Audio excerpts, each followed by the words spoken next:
The better reviews you have, the more likely you'll be favored by the Airbnb algorithm and more likely will guests be booking your space. After hosting my short-term rental for a year and a half and after communicating with over 100 guests, here are my top tips for getting great reviews. The first one is clear expectations. From the moment someone reads your listing description and looks at your pictures, they start to form an idea of what this space is about. Will it be like a romantic getaway, or is this going to be a lively experience for a group on like a bachelorette party trip? So I'd say take time to refine your choice of words, your house rules, and letting people know the things that aren't immediately clear in the pictures. Like, hey, this cabin is super secluded, and if you drove here at night, it would be like a really quiet road and deer would pop out and it'd be completely dark. Or let them know this is a very family-oriented, quiet neighborhood to attract the folks who actually want that. The last thing you want is for your guests to have a bad surprise, which obviously won't help you in getting a good 5-star review. As for how do you know whether people are getting the right perception from reading your listing? The first way to know is from guest feedback. So as an example, in our tiny house, we had one guest kind of confused that this was a backyard tiny house. They kind of thought it would be more secluded than that. And even though we mentioned it in a few places in the listing, it didn't quite jump out at her enough. So it was a good prompt for me to go back and review where exactly did I mention that this is next to our main house, just so I can balance presenting this as a retreat, which it totally was. It's not like you can walk to shops and restaurants from our house, but I also wanted people to not get a false sense that this is some secluded, middle of nowhere, inside the woods kind of retreat. The second way to help you strike the right tone is just to use some AI tools. Just literally say, please tailor the following to couples who are looking for a romantic getaway,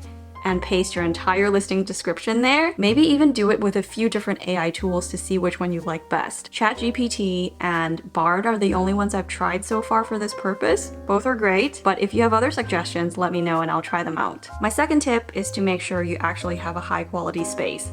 It seems obvious, but a lot of things that aren't conveyed in pictures can sometimes be an opportunity to give your guests a good surprise. So like a really comfortable bed, good linens, nice towels, stocking your kitchen really well, or even offering a snack tray. I don't personally do the snacks, but I don't think it's a bad idea. And I think the more expensive your unit is, the higher expectations people will have, so the more important it is to follow through with that. My next tip is to develop templates for your communications. Whether you use a property management software or you just have like a Google Doc saving your templates, it's nice to have a default structure to save time and stay consistent. I personally use Hospitable as my property management software, which apparently is now $40 a month for anyone who is a new user. I believe if you use my link, you do get a 14-day trial. What I like about using software is that it ensures that these messages are being sent out at the right time to the right person, and it automatically adjusts the name, the dates, all the little details. I'm just not very good at remembering when people are checking in and checking out, so having this part be automated really helps to minimize any mistakes. If you're new to hosting, I would suggest figuring out which messages you want to send and when, and play with how you want to say certain things before you fully put it on autopilot using software. I think to this day, even for me, even with the automated messages, I try to put a little bit of personalization on it. It shows that extra bit of care, and it shows that like I'm a real person, and I think it changes the whole vibe of this exchange. So for example, if a guest mentions that they're at our house for Mother's Day weekend, I might change the initial booking message from "thank you for booking our house" to "thank you for booking our house for Mother's Day." Or if it's a group that booked our house for staffing at a golf tournament, then I may refer to them as "you and your team." Just really small tweaks from the original templates to show that I'm not like a customer service robot, but like a real person. The next tip I have took me a little while to understand, and that is to realize that problem solving is as much about solving the actual problem as it is about communication. I tend to feel this like sense of urgency and like massive guilt and embarrassment when a problem comes up. Like in my head, I'm thinking, oh my god, this is so bad. How did I miss this? What an idiot. I need to be fast. I need to go do the right thing like right now. But that nervous energy doesn't really help. And for the most part, guests just kind of want you to solve the problem and let them know and keep them in the loop. So now my general framework that I try to stick to is 1, apologize for either the inconvenience or expectations not being met, like in your voice with sincerity. And then then 2, just take a deep breath and think of what questions you need to ask the guest before you jump to action. And this is where I used to always make the mistake of like, oh my God, water shower pressure, calling a plumber immediately.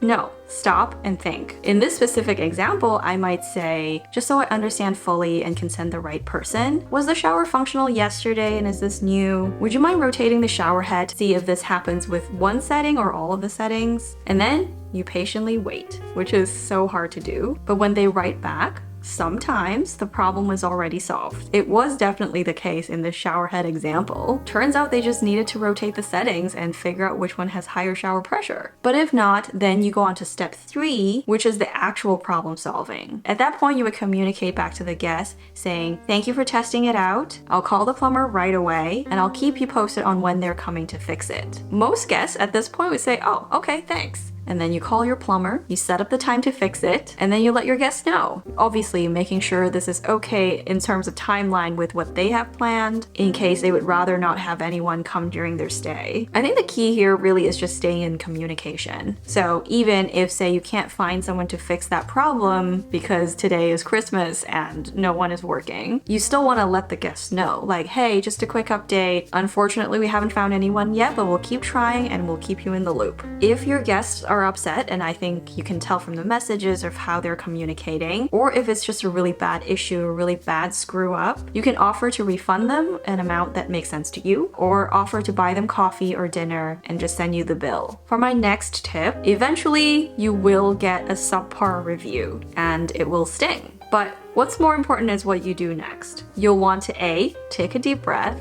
and you never want to be responding out of anger or fear. And then B, when you're ready, craft a response. You want to use your response as a chance to demonstrate to future guests how you will communicate and how you will problem solve or receive feedback. So it's not really a chance for you to change the other person's mind because what's done is done. The only thing you can do is going forward, framing that perception from future potential guests. And just know that even when you try your best, and someone will totally say, this was a perfect experience and still somehow give you 4 stars. They will put 5 stars in all the subcategories and somehow things just won't add up. And it's not supposed to make sense. Just don't think too hard about it because it'll drive you crazy. If you've made it to this point in the video, I just want to say thank you for watching all of my videos and thank you for all the kind words and encouragement and support you've given me.